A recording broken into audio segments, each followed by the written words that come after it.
ನನ್ನ ತಂದೆ ಇವತ್ತೆರಡು ದಿನ ತಣ್ಣನ ಕಳಕ್ ಬಂದಿದ್ದೆ ಪರಮೇಶ್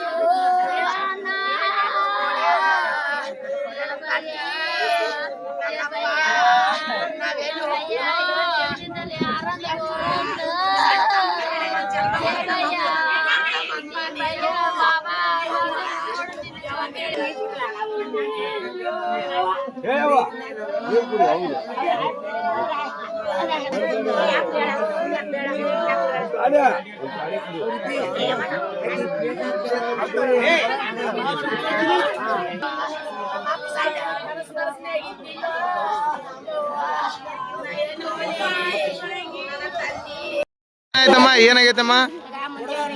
ಮುಂಜಾನೆ ಸಾಹೇಬ್ರ ನಾ ಅಡಲಿಲ್ಲಿದ್ದ ಬಂದೇವ್ರಿ ನಾ ಮುಂದೆ ಬಂದ ನನ್ನ ಗಂಡ ನಿನ್ ಬಂದ ಕಿವಿ ಹಾಕೊಂಬಂದ ಇಲ್ಲಿ ಮುದ್ದೆ ಮಾಡಿದಾಗ ನಷ್ಟ ಮಾಡಿದೆವು ಮಾತಾಡ ಏನಾರ ಸಾಹೇಬ ನೀ ಯಾಕೆ ಬಂದೆ ಅಂದೆ ನಾನು ನಿನ್ನೆ ಸುಟ್ಟು ಹೇಳಿ ಬಂದೀನಿ ಸುಳ್ಳೋರ್ ಮಕ್ಕಳು ಕೇಳಿಲ್ಲ ಅವ್ರು ಜೈಲಿಗೆ ಹೋಗ್ಯಾರ ಅಂತ ಜೈಲಿಗೆ ಹೋದ್ರೆ ಏನ್ ಮಾಡಮ್ಮ ಅಂದೆ ನೀವು ಕಾಸ ಹಾಕ್ತಂಗ್ಯಾರ ಹಾಕ್ರಿ ನೀವು ನಿಮ್ಮಿಂದ ನಾ ಬರ್ತೀವಿ ಅಂತ ನಡಿ ಅಂದ್ರೆ ಯಾಕೆ ಅಲ್ಲ ಗಂಡ ನಷ್ಟ ಮಾಡ್ಕೊಂಡ್ ಬಂದು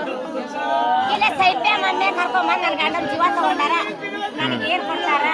ಎಲ್ಲಾರ ಊರ್ ಮಕ್ಕಳು ಗಂಡ ಕರ್ಕೊಂಬಂದ್ರೆ ರಂಡ್ಯಾರ್ ಮಾಡ್ತಾರೇನು ಆ ಸರ್ಕಾರಕ್ಕೆ ರೊಕ್ಕ ತುಂಬಿ ನನ್ನ ಗಂಡಗ ಹೊಡೆದ್ ಸಾಯ್ ಹೊಡೆದ್ರು ಪೊಲೀಸ್ ಹೊಡೆದ